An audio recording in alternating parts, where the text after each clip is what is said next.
Magandang hapon din po sa inyong lahat, pati po ang nakikinig pati nanonood.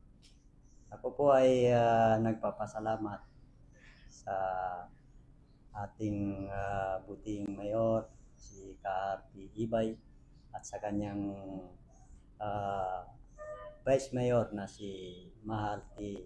Ali sa kanilang tiwala sa ako po ay kanilang binigyan ng pagkakataon na ako ang mamuno sa aming barangay dito sa Barangay Poblacion 2, Parang Maguindanao del Norte.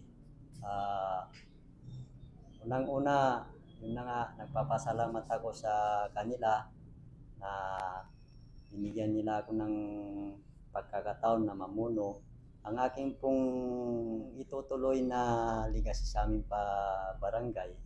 Unang-una dito nung yung si former chairman namin na si Walad Ali, ay yung lahat ng programa niya dito ay yun po yung itutuloy ko hanggang sa kung ano man ang kaya kong idagdag para mas mapabuti pa yung aming barangay, ay dadagdag ko para sa aming nasasakupan. Nung napalit naman po yung punong barangay namin na si Mahal T. Ali, na ngayon ay kasalukuyang Vice Mayor ng aming munisipyo, ay ganun din po, tuloy-tuloy po rin yung lahat ng programa niya at yun din po yung susundan ko kung ano man ang ginawa nilang mabuti sa aming barangay, ay tuloy-tuloy na po yun, yung mga programang yun. Yung mga bloodletting namin, tuloy po rin yun. Yung mga street light na nilagay niya, yung siya po yung namuno dito, kung kaya ko, ay tutuloy ko pa rin yun. Basta yung lahat ng programa ng mga naging barangay dito mula nung si Walad at saka si Mahal, at ngayon, ako naman ang naging barangay dito, punong barangay, sa lahat ng programa nila na nakabigay ng mabuting serbisyo sa aming barangay, ay itutuloy ko yon hanggat sa kung kaya ko ay i-upgrade ko yon na kung ano pa man yung may dadagdag ko na mas mabuti na mangyari sa aming barangay. Ang top priority ko po sa ngayon ay ang sanitation, ay ibig sabihin kalinisan. Nagsisyon kami kahapon ng aking mga kagawad, persisyon namin kahapon. Yun po yung priority na pinag-usapan namin ay paano namin magawa na yung aming nasasakupan ay maging malinis. Kahit hindi naman maging 100%, importante ma-minimize namin yung mga basura sa aming area. Yung po ang top priority, at saka yung peace and order.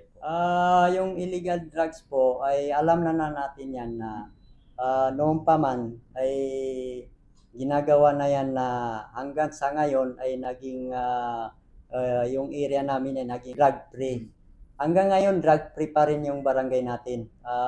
Sawa naman ni Allah, parang wala naman akong nakikita na mayroon.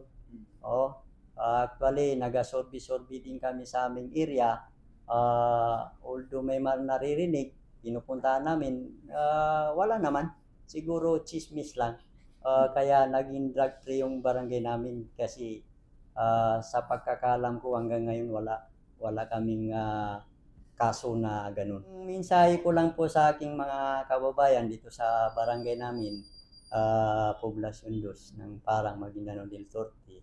Ako po ay nagpapasalamat sa inyo sa lahat ng suporta nyo. Kaya ako nandito dahil din sa inyo, dahil sa tiwala nyo, no, sa akin. Ang masasabi ko lang po sa aking mga kabarangay, sana tulungan nila ako sa kung ano man ang naisip ko para din sa ating barangay, suportahan niyo na lang kung ito naman ay nakakabuti sa atin.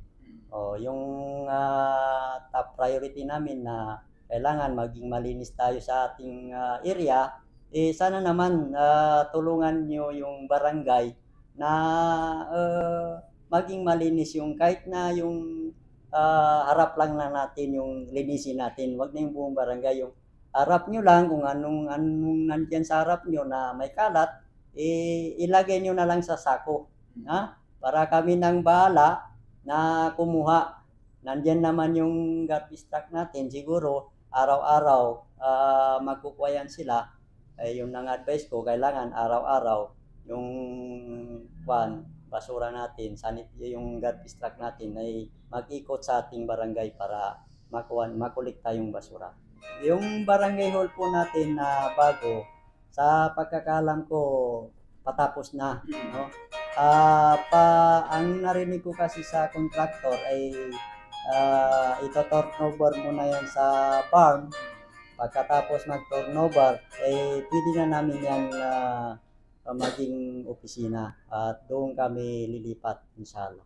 Siguro sa mga August, inshallah. Maraming salamat din sa lahat ng nakikinig. At una-una dito, nagpapasalamat ako sa aming mahal na mayor, Mayor Kaharti Ibay, at saka sa kanyang vice mayor na si Malti Ali, at saka sa kanyang mga konsihal.